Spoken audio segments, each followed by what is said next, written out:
Good evening all of you. Welcome to Profit Master Closing Report 11 January. మార్కెట్స్లో ఇవాళ ఒక flat trading trend మనం చూసాం. మిడ్ సెషన్ తర్వాత కొద్దిగా సెల్లింగ్ ప్రెజర్ మార్కెట్స్కి వచ్చినప్పటికీ మళ్ళీ తర్వాత బయింగ్ సపోర్ట్ మార్కెట్స్ని కొద్దిగా ముందుకు తీసుకెళ్ళింది. ఓవరాల్గా వరుసగా లాభాలు బాట మనం చూస్తున్నాం. 29 పాయింట్స్ ప్లస్లో 21,647 దగ్గర నిఫ్టీ క్లోజ్ అయింది. అలాగే 64 పాయింట్స్ ప్లస్లో 71,721 పాయింట్స్ దగ్గర సెన్సెక్స్ క్లోజ్ కావడం చూస్తున్నాం. యుఎస్ ఇన్ఫ్లేషన్ డేటా గురించి మార్కెట్ అవాయిడ్ చేస్తోంది.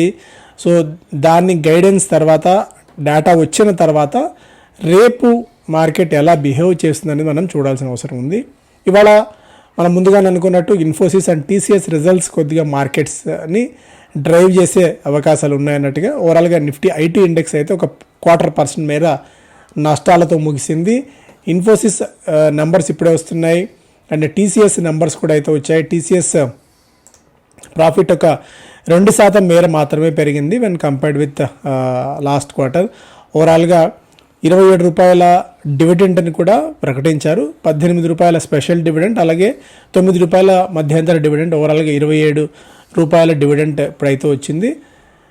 Unleash has estimated 60,119 crores of revenue and 11,446 crores of net profit అనేది ఇక్కడ కనిపిస్తున్న నెంబర్. అయితే 11,058 crores of నెట్ ప్రాఫిట్ని కంపెనీ అనౌన్స్ చేసింది విత్ 2% ఆఫ్ గ్రోత్ మాత్రమే.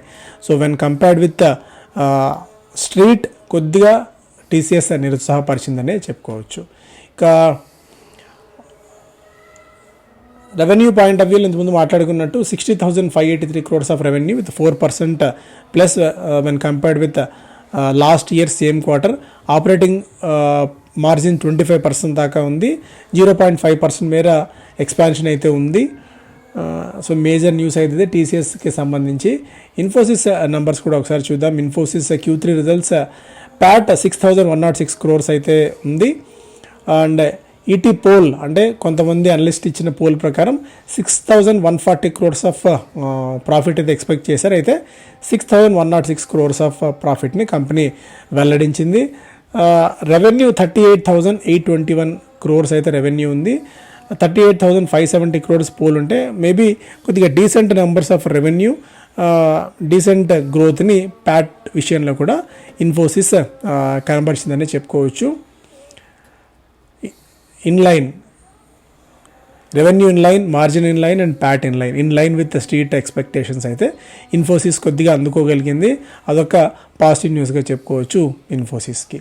సో ఇక స్టాక్స్ పరంగా ఒకసారి మనం చూస్తే ఎంఆర్పిఎల్ 20% దాకా పెరిగింది. ఈజీ ట్రిప్ ప్లానెట్ 17% దాకా పెరిగింది. Engineers India 10%, network 18 10%, Motilal Oswal almost 8.5% దాకా లాభపడగా నష్టపోయిన స్టాక్స్ జాబితాలో Polycab 21%, KE industries 5.5%, phoenix mills, Cochin shipyard, Zee entertainment లాంటి స్టాక్స్ ఉన్నాయి.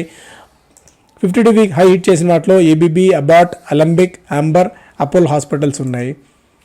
మేజర్గా నిఫ్టీ 50 హీట్ మ్యాప్ చూస్తేనేమో Infosys 1.7% down, doctor Reddy's 1.6, SBI life 1.6, Hindustan Unilever 1.6, Wipro, LNT, Adani ports ఇవన్నీ కూడా 1% నుంచి 1.5% మేర నష్టపోగా హీరో మోటో 5% పెరిగింది. బజాజ్ ఆటో 3.5%, రిలయన్స్ ఇండస్ట్రీస్ ఇవాళ ఒంటి చేత్తో మార్కెట్ని పైకి లేపిందని చెప్పుకోవచ్చు. గత 2 సెషన్స్లోనే 5% దాకా రిలయన్స్ ఇండస్ట్రీస్లో జంప్ చూసాం. చాలా స్ట్రాంగ్ కంట్రిబ్యూషన్ ఇది నిఫ్టీకి. యాక్సిస్ బ్యాంక్ కూడా 1.7% దాకా పెరిగింది. ఇక హెచ్డిఎఫ్సి ఏఎంసీ రిజల్ట్స్ చూస్తే HDFC AMC Q3 results Pat almost 32% దాకా పెరిగి దాదాపు 488 కోట్ల రూపాయలుగా నమోదైంది. అండ్ రెవెన్యూ పాయింట్ ఆఫ్ వ్యూలో 20% దాకా పెరిగి 671 కోట్ల రూపాయలుగా రెవెన్యూ కూడా నమోదైంది. It's raining money. 88% of all BSE stocks are up, 20% turn multi bagger from March lows. So markets ఎంత పెరుగుతున్నాయి, మీ పోర్ట్ఫోలియో ఎన్ని స్టాక్స్ లాభాల్లో ఉన్నాయి అన్నది ఇక్కడ మీరు ఖచ్చితంగా మీరు ఆత్మవిమర్శ చేసుకోవాలి, బేరీజ్ వేసుకోవాలి. మీ నాలెడ్జ్ని, మీ స్కిల్స్ని ఏ మేరకు ఈ మార్కెట్స్ నుంచి మీరు డబ్బులు తీసుకున్నారు అని చెప్పి. డేటా ప్రకారం ఒకసారి చూస్తే మార్చ్ 28 లో నుంచి డిసెంబర్ ఎండ్ వరకు చూస్తే 943 స్టాక్స్ 51 నుంచి ఆల్మోస్ట్ 100% మేర రిటర్న్ ఇచ్చాయి. 736 స్టాక్స్ మల్టీ బ్యాగర్స్ అయ్యాయి. 852 స్టాక్స్ 25 నుంచి 50% మీరు రిటర్న్ ఇచ్చాయి. 720 స్టాక్స్ 25% దాకా రిటర్న్ ఇచ్చాయి. కేవలం 457 స్టాక్స్ మాత్రమే నెగిటివ్లో ఉన్నాయి. అంటే ఇన్ని స్టాక్స్ పాజిటివ్గా ఉన్నప్పుడు, ఇన్ని స్టాక్స్ ఎక్సలెంట్ నెంబర్స్ ఇచ్చినప్పుడు, 736 స్టాక్స్ మల్టీ బ్యాగర్స్ అయినప్పుడు మీరు ఎన్ని స్టాక్స్ని మీ పోర్ట్ఫోలియోలో ఎలాంటి స్టాక్స్ని ఉంచుకున్నారు, ఎన్ని స్టాక్స్ మీకు ఎంత లాభాలు ఇచ్చాయన్నది ఇక్కడ మనం ముఖ్యంగా గమనించాల్సిన అవసరం ఉంది. క్వాలిటీ స్టాక్స్ అని మనం పదే పదే చెప్పుకుంటూనే ఉన్నాం. అందరూ ఉన్న పోర్ట్ఫోలియో అన్ని మల్టీ బ్యాగర్స్ ఉండకపోవచ్చు, అన్ని స్టాక్స్ నెగిటివ్ రిటర్న్స్ ఇవ్వాల్సిన అవసరం కూడా లేదు. కనీసం ఇక్కడ నుంచి ఈ బ్రాకెట్లో 25 to 50% ఆర్ 50 to 100% ఇచ్చే బ్రాకెట్లో at least 50 to 60% or at least 40% of stocks ఈ బ్రాకెట్లో ఉన్నప్పుడు మాత్రమే మనం రైట్ డైరెక్షన్లో వెళ్తున్నాము అనేందుకు ఒక సంకేతంగా మనం భావించాల్సిన అవసరం ఉంటుంది. అలా కాకుండా సో ఇప్పటికి కూడా స్టిల్ మీ portfolio reeling under pressure, reeling in losses అంటే మాత్రం something is missing or something is lagging అనేది ఖచ్చితంగా ఇక్కడ మీరు గమనంలో పెట్టుకోవాల్సిన అవసరం అయితే ఉంటుంది. ఈ డేటా బట్టి చూస్తే big becomes bigger, Reliance industries market value crosses 18 lakh crores, 18 లక్షల కోట్ల రూపాయల మార్కెట్ క్యాప్ని రిలయన్స్ ఇండస్ట్రీస్ అందుకుంది. ఇంతకుముందు కూడా చెప్పినట్టు రిలయన్స్ ఇండస్ట్రీస్ 2 రోజుల్లోనే మంచి పర్ఫార్మెన్స్ని అయితే మనం ఇవ్వడం చూసాం. లాస్ట్ ఇయర్ అంతా కూడా రిలయన్స్ పెద్ద పర్ఫార్మెన్స్ని అయితే ఇవ్వడంలో విఫలమైంది. బట్ సంహవ్ కొద్దిగా కమ్బ్యాక్ అయ్యే ప్రయత్నాల్లో ఉంది రిలయన్స్ ఇండస్ట్రీస్. జనవరి 31వ తారీఖు నుంచి బడ్జెట్ పార్లమెంట్ సెషన్స్ ప్రారంభం కాబోతున్నాయి. ఇంటరిమ్ బడ్జెట్ ఇది. ఫిబ్రవరి 1వ తారీఖున నిర్మలా సీతారామన్ గారు మధ్యంతర బడ్జెట్ని ప్రవేశపెట్టబోతున్నారు. పాలీక్యాబ్లో ఒక మేజర్ కార్పొరేట్ గవర్నెన్స్ ఇష్యూ, 1000 కోట్ల రూపాయల క్యాష్ ఆర్ అన్అకౌంటెడ్ సేల్స్ని ఐటీ డిపార్ట్మెంట్ ధృవీకరించింది. ఐటీ శాఖ చేపట్టిన సోదాల్లో 50 లొకేషన్స్లో చేపట్టిన సోదాల్లో అనేక విస్తుగొలిపే వాస్తవాలను వెలుగులోకి తీసుకొచ్చింది. 1000 కోట్ల రూపాయల అన్అకౌంటెడ్ క్యాష్ సేల్స్, క్యాష్లో చేసిన సేల్స్ 1000 కోట్ల రూపాయల దాకా ఇక్కడ ఉన్నాయి. అంటే జిఎస్టీ ఇష్యూస్ అనుకోవచ్చు, ఇన్కమ్ ట్యాక్స్ ఇష్యూస్, ఇలా రకరకాల ఇష్యూస్ అన్నీ ఇప్పుడు ఎరప్ట్ కాబోతున్నాయి. Unaccounted cash of more than 4 crores was seized and more than 25 bank lockers were put on restraint after the searches were launched against the group on December 22 last year, the CBDT said in a statement. Mumbai, Pune, Aurangabad, Nashik, Maharashtra, Daman, Halol, Gujarat, ఢిల్లీలో 50 ప్రెమిసెస్లో IT శాఖ సోదాలు నిర్వహించింది. ఈ సోదాల్లో చాలా clear కట్గా వీళ్ళు అక్రమాలకు పాల్పడ్డారు. మోడస్ ఆపరాండి చూస్తే ట్యాక్స్ ఎవేషన్ కోసమే ఈ అక్రమాలకు కంపెనీ పాల్పడిందని చెప్పి చాలా క్లియర్ కట్గా ఇక్కడ అర్థమవుతుంది. ఒకటి cash sales, next unaccounted purchases, non genuine transport and sub contracting of expenses. ఇవన్నీ కూడా సప్రెషన్ ఆఫ్ ట్యాక్సబుల్ ఇన్కమ్, అంటే ఇన్కమ్ని తక్కువ చేసి చూపించడానికి చేసే పనుల్లో భాగంగా ఇదంతా జరిగిందని చెప్పి మనకి ఇదంతా చూస్తే అర్థమవుతుంది. సంభవ్ మంచి రిటర్న్స్ ఇచ్చి ఉండొచ్చు కాక, లేదా పాలీక్యాబ్ మంచి బ్రాండ్ బిల్డ్ చేసుకుని ఉండొచ్చు కాక, అదంతా కూడా ఒక్క రోజులో బూడిదలో పోసిన పన్నీర్లా అయిపోయింది ప్రస్తుతం పాలీక్యాబ్కి. సో ఇక్కడ కార్పొరేట్ గవర్నెన్స్ ఏ మాత్రం ఇంత ఘోరంగా ఉంటే ఫారిన్ పోర్ట్ఫోలియో ఇన్వెస్టర్స్ కానీ మ్యూచువల్ ఫండ్స్ కానీ ఎవరు ఇలాంటి స్టాక్స్లో ఉండేందుకు అంత ఆసక్తి చూపించరు.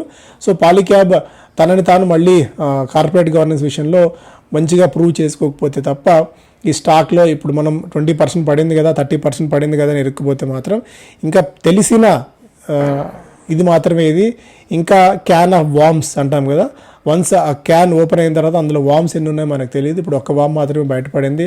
తర్వాత ఎలాంటి ఇబ్బందులు పాలీక్యాబ్లో మనం ఎదుర్కోవాల్సి ఉంటుందో వేచి చూడాలి. అండ్ ఇవాళ mid cap, small and mid sized jewellery స్టాక్స్లో స్ట్రాంగ్ గెయిన్స్ చూసాం. ఆర్బిజెడ్, మోతీసన్స్ ఇవన్నీ కూడా 20% మేర పెరిగాయి. హెవీ వాల్యూమ్స్ స్టాక్ అయితే పెరుగుతున్నాయి. మోతీసన్స్, ఆర్బిజెడ్, సెంకో, గోబ్లిన్ ఇవన్నీ కూడా 10 నుంచి 20% దాకా పెరిగాయి. Except Senco gold, the remaining 3 stocks were locked in their respective upper circuit limits. So ఇదొక అప్డేట్. 2-వీలర్లో స్టాక్స్ పెరుగుతూనే ఉన్నాయి. హీరో మోటార్ 6% మేర పెరిగింది. టీవీఎస్ మోటార్స్ 1,00,000 కోట్ల రూపాయల మార్కెట్ క్యాప్ని అందుకోగలిగింది. స్ట్రాంగ్ సేల్స్ని మనం 2-వీలర్ సెగ్మెంట్లో చూస్తున్నాం. కళ్యాణి స్టీల్స్ స్టాక్ ఇవాళ 20% అప్పర్ సీలింగ్లో లాక్ అయింది. Winning bid for Kamineni steel and power అసెట్స్ని వీళ్ళు చేజెక్కించుకున్న బిడ్ని సక్సెస్ఫుల్గా విన్ చేసిన తరుణంలో 20% స్టాక్లో మనం జంప్ చూసాం. సో ఇవి మేజర్ అప్డేట్స్. సో ఇక క్వాలిటీ స్టాక్స్ అంటే ఏంటి, ఆ క్వాలిటీ స్టాక్స్ని ఎలా మనం ఐడెంటిఫై చేయాలి, ఇంత మార్కెట్ పెరిగినా కూడా మన స్టాక్స్ నష్టాల్లో ఉన్నాయి, మన పోర్ట్ఫోలియో నష్టాల్లో ఉన్నాయంటే ఆ క్వాలిటీ స్టాక్స్ మనం ఎందుకు ఐడెంటిఫై చేయలేకపోతున్నాము, ఇలాంటి అంశాలన్నీ కూడా మనం ఫిబ్రవరి 4వ తారీఖున విజయవాడలో జరిగే వర్క్షాప్లో మాట్లాడుకుందాం. ఆ డీటెయిల్స్ అన్నీ కూడా మీరు తెలుసుకోండి. మనకు హోటల్ మినర్వా గ్రాండ్లో మనం ఈ కార్యక్రమాన్ని ఫిబ్రవరి 4వ తారీఖున ఏర్పాటు చేయబోతున్నాం. రిజిస్ట్రేషన్స్కి ఆల్రెడీ ఓపెన్ చేసాం. ఈ నెంబర్లో మీకు మరిన్ని డీటెయిల్స్ తెలుస్తాయి. ఒక్కరోజు పాటు full length fundamental analysis workshop ఇది.